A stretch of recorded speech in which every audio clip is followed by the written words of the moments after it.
Cuestiones básicas a repasar. Uno, según la malformación más común. ¿Cuál es la primera malformación más común? Las cariopatías congénitas, ¿correcto? ¿Ya? Las tres tipos principales, fisura labial, paladar hendido y la mezcla de los dos.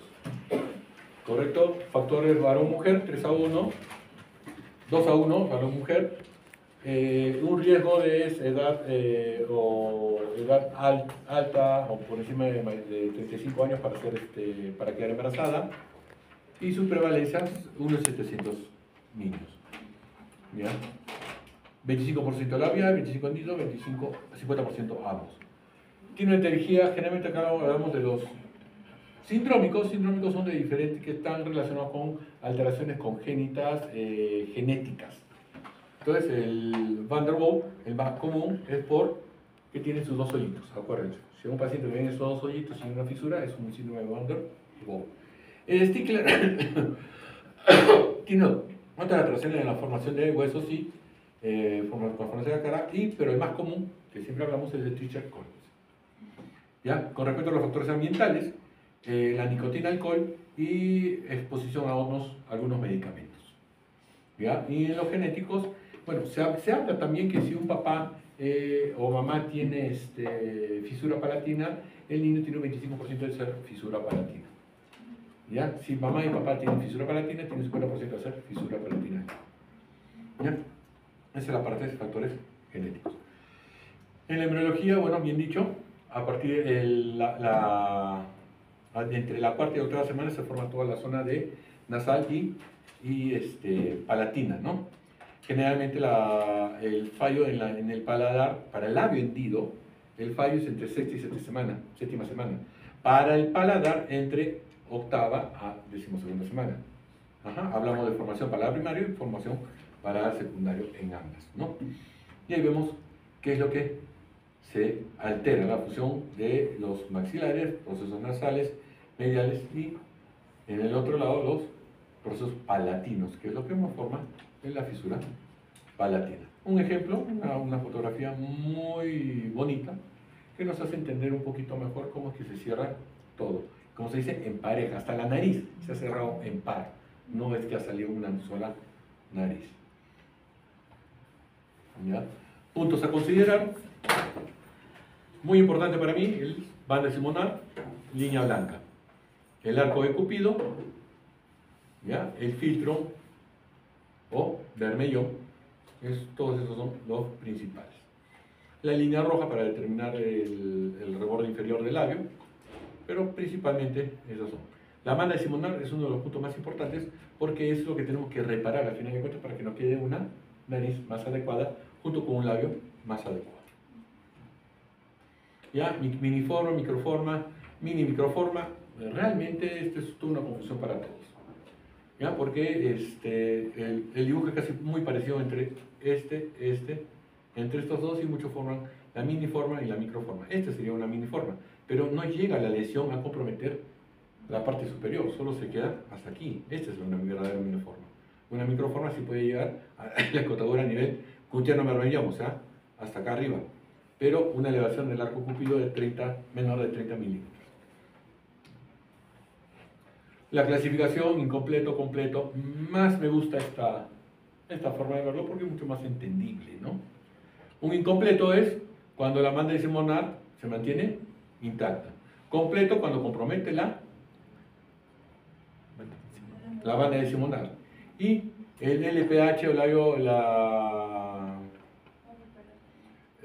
paladar hendido completo es cuando compromete la banda simonar y también la base de la nariz o de las fosas nasales. Cuando compromete todo ese trayecto. Por eso acá ven un súper hueco. ¿Sí? Bueno, dentro de la clasificación tenemos varios tipos de clasificación, leve, moderado, severo, de acuerdo a estrangulaciones.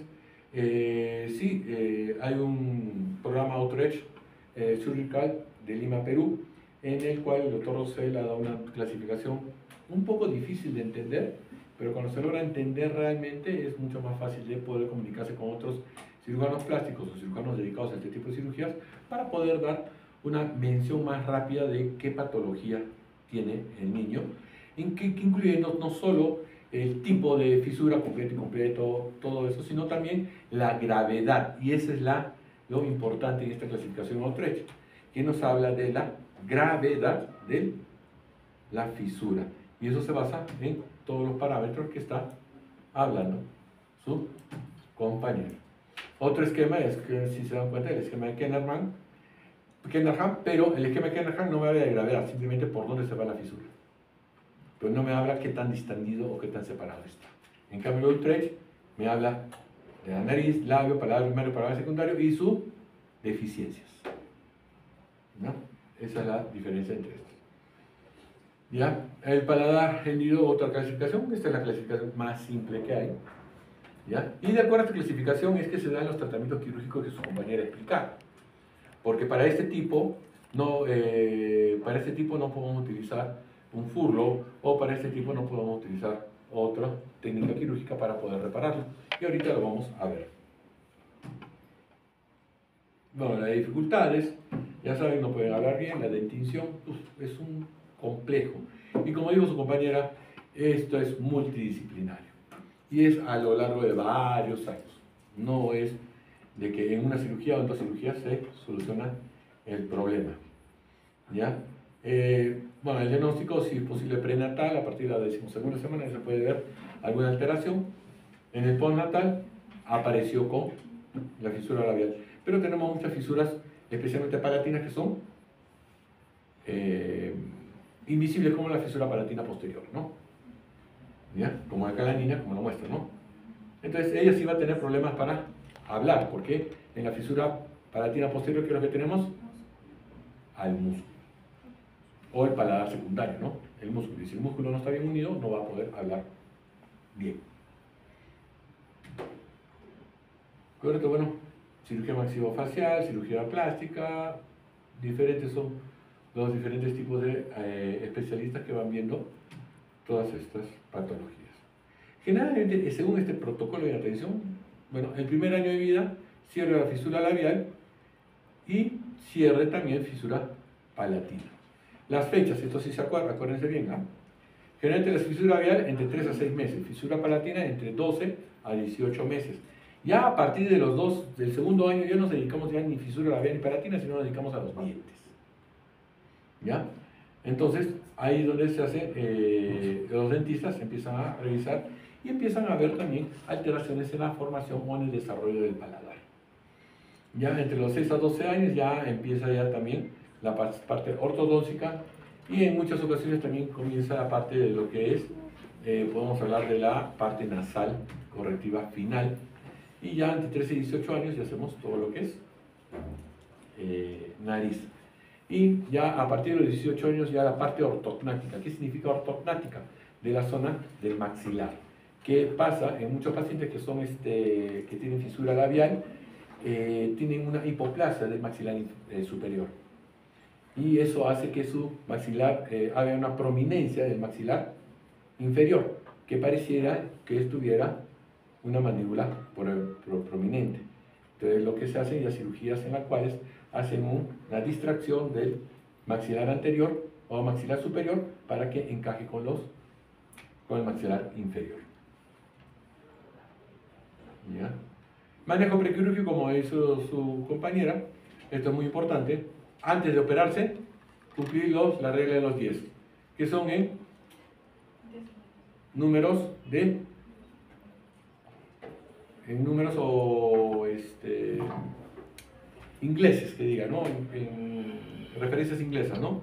10 semanas de vida, 10 libras de peso, que es 4.5 kilos, y 10 gramos de hemoglobina, que acá en la sierra debería ser 12. ¿Ya? Entonces, hay varias formas, ¿no? Tenemos una ortopedia maxilar con banda elástica. ¿Cómo son estas bandas elásticas? ¿Qué es lo que ayuda a que empiece a cerrarse esto? ¿Qué es lo que buscamos? Lo que buscamos es que el defecto sea menor al momento de entrar a la cirugía. Eso es lo que se busca. Entonces, con diferentes métodos tratamos de buscar que el defecto sea menor. Con banda elástica, cinta adhesivas o este moldeador. Este es algo muy controversial. ¿Por qué? Porque para colocar este moldeador nasoalveolar se tiene que anestesiar al paciente y se tiene que fijar a veces con tornillos. Entonces, al final de cuentas termina siendo una cirugía. Entonces, hablar de tratamiento prequirúrgico con un quirúrgico es más o menos difícil de comprender. Esto es algo muy importante. Paciente que me viene con esta trompa, esto se llama la premaxila, ¿no? Esta trompita, el operar un paciente que tenga esa trompa o premaxila muy elevada es muy dificultoso porque tenemos que jalar los músculos para que pase por encima de. Es muy dificultoso y muchas veces tiene tendencia al fracaso. ¿Qué es lo que podemos hacer acá? En el momento de la cirugía, si es que es demasiado levantado, lo fracturamos. Con un pequeño escoplo, tac, tac, tac, lo rompemos y plac, lo bajamos a la fuerza. Sí, puede crear alteraciones posteriores, pero por lo menos nos permite cerrar el labio. ¿Ya? Acá tenemos con la cinta adhesiva, ven cómo puede llegar a disminuir bastante. Con disminuir el defecto en 1 a 2 milímetros, hasta 3 milímetros, es bastante para una adecuada o mejor resultado estético de la separación. Esto sí se tiene que anestesiar al niño, sacar el moldeado y fijarlo. ¿Ya? Y esto en muchas ocasiones necesitamos dormirlo, es casi como operarlo. Puntos de referencia, estos son los principales. Este es del, ¿cómo se llama esto? Arco de Cupido. Tenemos el punto 2, el lado sano, punto 3, la esquina del lado enfermo, el punto 1, punto medial. El punto 8 es el punto que correspondería al punto 3, la zona que se junta. ¿Ya? Entonces todo esto nos sirve bastante para poder hacer un adecuado diseño de la forma que vamos a hacer. Ahora, todas las técnicas van a ¿qué? A cerrar la fisura labial, ¿correcto? Todas las técnicas. Tanto la de Miller, que tenemos aquí, la técnica de Randall, la de Tennyson-Randall, la de Thompson, la de Muir. Pero, ¿por qué se caracteriza? ¿Por qué hablan tanto de la técnica de Miller? Porque al final nos puede dejar, ¿no? Al final nos deja una línea que se parece o que se disimula en el bermellón. Por lo tanto, estéticamente nos puede ayudar mejor en el acabado. Los otros se diferencian en lo que es movilización del colgajo, ¿no? Hacen otro tipo de diseño de colgajo, pero este sí nos deja una cicatriz un poco más visible. Si se dan cuenta, acá nos deja una cicatriz muy recta que no se equilibra con el bermellón. O acá una cicatriz en cuadrado. Entonces, todas las técnicas ¿a qué van? Primero, cerrar la mucosa. Segundo, cerrar el músculo. Y el músculo es la parte más importante de cerrar, porque si no cerramos el músculo bien, ¿qué es lo que va a pasar? Todo se abre. Por tensión, todo se abre. Entonces, el músculo es el que me da la resistencia de la piel, tanto de mucosa como de la piel, para cerrar bien la fisura. Si cerramos mal el músculo, o disecamos mal el músculo, o no lo disecamos bien el músculo, se nos vuelve a abrir todito. ¿Ya? En el cierre posterior, en ese tipo de cierre, en el cierre de la bilateral, bueno, ¿qué es lo que tenemos que tomar en cuenta? Imagínense que es unilateral por un lado, unilateral por el otro lado. Muchos piensan que lo que se tiene que cerrar es este lado del labio, a la parte central acá, y este lado del labio también a la parte central. Eso es totalmente falso. Esta parte que se llama prolabio, esto va a ir dirigido a formar el bermellón. El bermellón. ¿Ya? Y el músculo de colo, libero el músculo acá, libero el músculo acá, y lo paso por debajo de la piel de prolabio. ¿Ya? Pasa por acá, debajo, y junto los dos labios, los costados. No va a ir labio, labio y prolabio al medio, no. Lo que va, se juntan los dos labios y el prolabio va encima. ¿Ya? Esa es parte a entender muy importante para las técnicas quirúrgicas de fisura labial bilateral. Ahora, en la fisura palatina, como les decía acá, lo que tenemos que tener en cuenta es esta arteria palatina, ¿ya? Y estos músculos que normalmente deberían estar en esa forma, ¿no? El elevador del velo y el tensor del velo. Pero como están partidos, todos se van hacia este lado. Entonces, ¿qué es lo que hicieron en el video? En el video no solo cortaron acá, sino liberaron estos músculos y lo juntaron. O no pudieron juntar músculo con músculo, sino todo en una sola masa para que se pueda cerrar. ¿Sí? Acuérdense acá de la triada de Kalman, ¿no? Úvula bífida, zona pelúcida y hendidura espinal nasal posterior.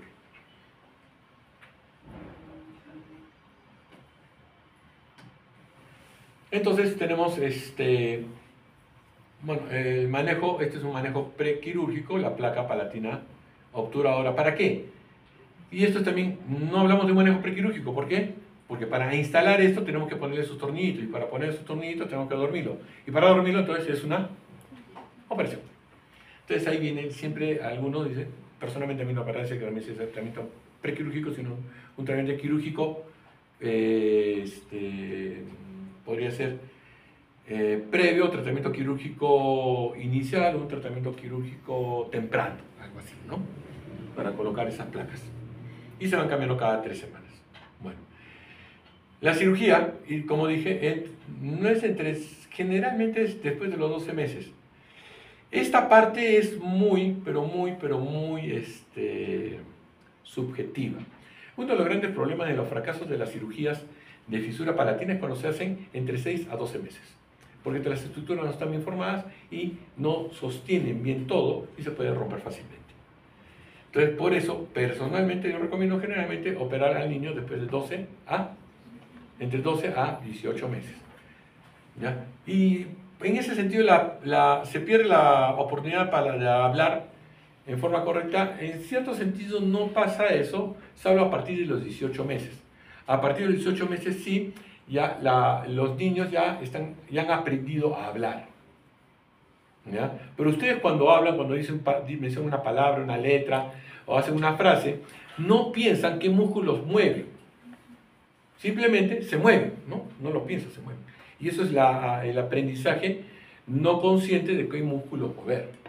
Pero cuando la fisura no ha sido cerrada, entonces el paciente trata de compensar esa deficiencia y empieza a hablar de manera gangosa, tratando de utilizar su lengua también para cerrar el defecto y que pueda salir la voz. Y por eso se le sale esa voz gangosa. Pero cuando ya aprenden a hablar de forma gangosa, es muy difícil dejar de hablar así. A pesar que lo operen, muchos padres que lo operan a sus hijos a los 3 o 4 años, piensan que con la operación ya va a dejar de hablar gago. Falso. Tiene que volver a aprender a hablar. Y para eso son las técnicas de foniatría o fonoterapia. Las diferentes técnicas que hay, bueno, lo que se busca es 1, cerrar el paladar y 2, restaurar la eficiencia velopalatina, ¿no? O velofaringea. Entonces, si se dan cuenta, la de von Longeberg no se utiliza, pero no hay la continuidad de la fisura hacia región alveolar. ¿Se dan cuenta, no? Igual acá no hay continuación de la fisura labial o palatina hacia región alveolar. Por lo tanto, cada una tiene una forma. Pero la de Bardach sí. La de Bardach, si se dan cuenta la diferencia, que acá sí hay la prolongación hacia la región alveolar. Entonces yo no voy a poder utilizar o no utilizaría una Bardach en una que sí tiene completo la región alveolar. Y al revés, no voy a utilizar una von Langebeck para este. Ahora, la cirugía de Bardach tiene diferentes formas y me parece que el video que hemos visto no es un von Langebeck, sino me parece más un Bardach. ¿Ya? Porque la fisura era completa que llegaba hacia zona de alveolar. Y me movilizaba 2 colgajos. Acá, si se dan cuenta, se mantiene un solo colgajo acá, ¿sí o no? Lo juntan, pero se mantiene un solo colgajo acá. En cambio, en la Bardach se movilizan 2 colgajos. Y si se acuerdan muy bien, o si se acuerdan, o veamos el video un ratito, de nuevo. Si vemos, se forma un colgajo acá y otro colgajo acá. Y que después lo juntamos y lo fijamos hacia adelante. ¿Ya?